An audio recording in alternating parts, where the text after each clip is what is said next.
I never imagined that a single sheet of paper could shatter my world into 1,000 irreparable pieces. I found the letter tucked inside an old photograph album as I was clearing out my mother's study. It was yellowed at the edges and written in her elegant, looping handwriting. My heart pounded so fiercely I thought it might burst through my ribs. The moment I recognized her script, a wave of dread washed over me. I unfolded the page with trembling fingers, and the first line stabbed me with brutal clarity.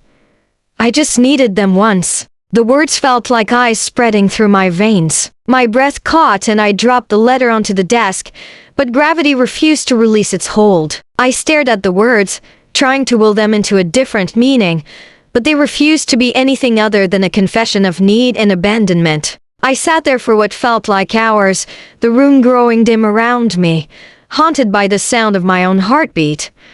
I remember how she used to cry in the kitchen when we were children. She would prop herself against the counter, face buried in her hands, sobs racking her small frame. My brother and I would hover uncertainly at the threshold, exchanging worried glances, afraid to approach. Once, when I summoned the courage to ask what was wrong, she looked up with red, swollen eyes and whispered, "I hate you both sometimes." That confession had broken something inside me, but I had wrapped it in a blanket of love and convinced myself it was just a moment of fatigue. Now I wondered how many moments she had hidden from us, how many letters she had scribbled in the dead of night and then destroyed or stashed away. What emergency had driven her to write this particular note and then hide it where only I would find it decades later? I forced myself to pick up the letter again, my vision blurred with tears. I read every line slowly, as if by doing so I could rewrite its meaning or soften its edges.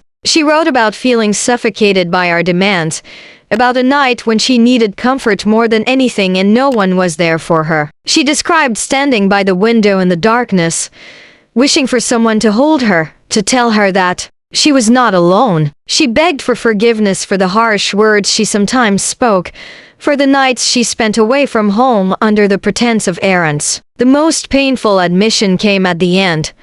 "I never expected you to stay when you read this." That line cut through me like a knife. I stared at the page and felt my vision go dark. A mother confessing that she hated her children in the same breath that she pleaded for their presence seemed impossible, and yet there it was, captured in ink and paint. As the room spun around me, memories surged forward unbidden. I saw my mother, licking her lips nervously as she peered into our bedroom at night. I remembered how I bargained silently with the universe, promising to be quieter if she would just come back inside and tuck me in. I recalled the sting of jealousy when my friends' mothers greeted them at the bus stop, while mine stood across the street looking away. Why had I never understood that she was struggling beneath a weight so heavy she thought she might collapse? Why had I interpreted her absence as indifference or dislike rather than a silent plea for help? The letter revealed the truth that had been buried beneath years of resentment and misunderstanding. My chest tightened and I realized that I had spent half my life resenting her for not being more present, when in fact she had been screaming for someone to save her from her own despair. The sun had set completely by the time I folded the letter and placed it back into the album. A cold wind rattled the window pane and I shivered, despite the warmth of the room. I dressed quickly and drove without really knowing where I was going. I ended up at the old cottage on the outskirts of town, the place where my parents had lived when they were first married. The paint was peeling and the garden was overgrown, but inside I found the familiar scent of lavender and dust. I ran my hand along the scarred wooden table where we had shared so many dinners. I could almost hear her voice calling for us to wash our hands before we sat down. I pressed my palm to the table and closed my eyes, willing her presence into the room. The silence that answered felt heavy with regret. I sat down on the floor, back against the kitchen cabinets, cradling the letter in my hands. I wondered if my brother had ever discovered his own copy hidden in some forgotten place. I thought about calling him, but the words stuck in my throat like stones. What could I say that would make this right? How could I explain that the woman who had cried "I hate you" was the same woman who had written "I just needed them once"? The contradictions twisted inside me until I felt as though I might unravel completely. Then, as if summoned by my turmoil, The front door creaked open. A sliver of moonlight cut through the darkness, and I realized I had company. The next moment would change everything, but I could not have predicted how. I held the letter against my chest, waiting for the truth to finally reveal itself. The door swung open slowly, and for a moment I thought it might be my mother stepping back inside to rescue me from the darkness of this old cottage. Instead, my brother's familiar figure filled the doorway,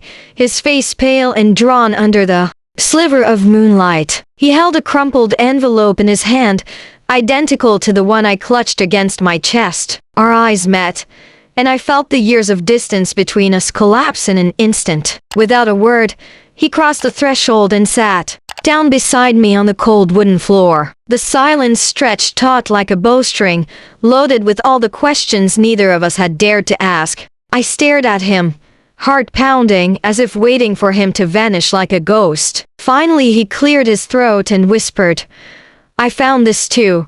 The simple admission trembled through me, igniting hope and dread in equal measure.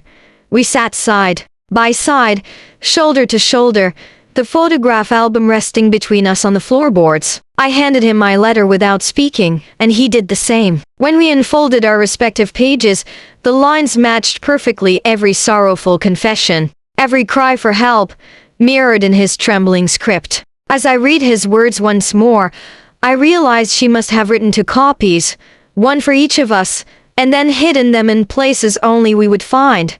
Years later, why had she done that? What had driven her to split her pain between us and then abandon us both in silence? My brother's voice broke the reverie. "Did you ever wonder why Mom spent so many nights out?" he asked. "I thought she was avoiding us. I thought she didn't love me."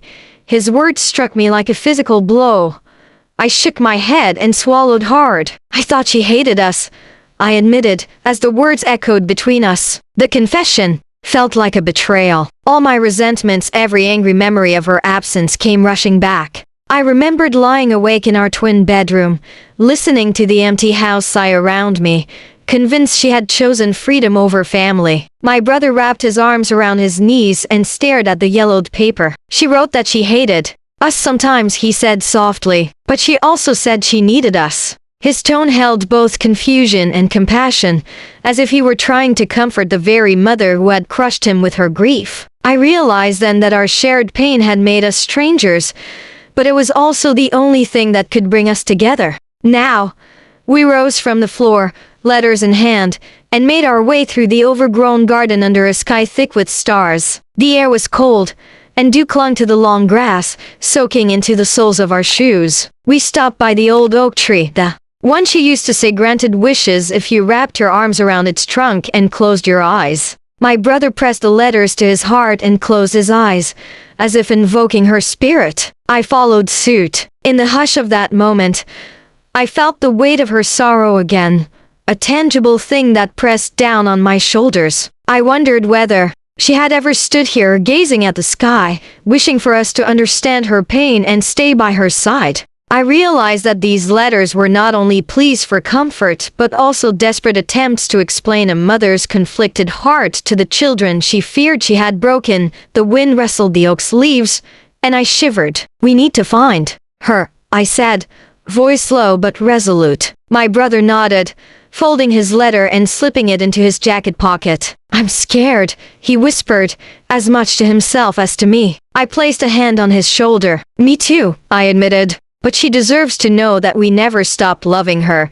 The truth in my words settled between us like a promise. We turned back toward the cottage and climbed into my car, headlights slicing through the night. I punched in the address of the nursing home where she'd gone after the breakdown that had driven her from this house so many years ago. My brother sat in silence as I guided the car onto the road, each mile bringing us closer to answers and perhaps to the mother we had both abandoned in our own ways. By the time we arrived at the pale building bathed in fluorescent light, the sky had begun to blush with dawn. We parked in a nearly empty lot and walked up to the glass doors, the letters burning in our pockets like tiny torches of truth. I reached for the handle, hands trembling, and my brother followed behind me. I didn't know what awaited us inside: anger, relief, forgiveness, or more. I stepped into the fluorescent corridor and felt as though I were walking through a tunnel of grief and regrets. The walls were pale and bare,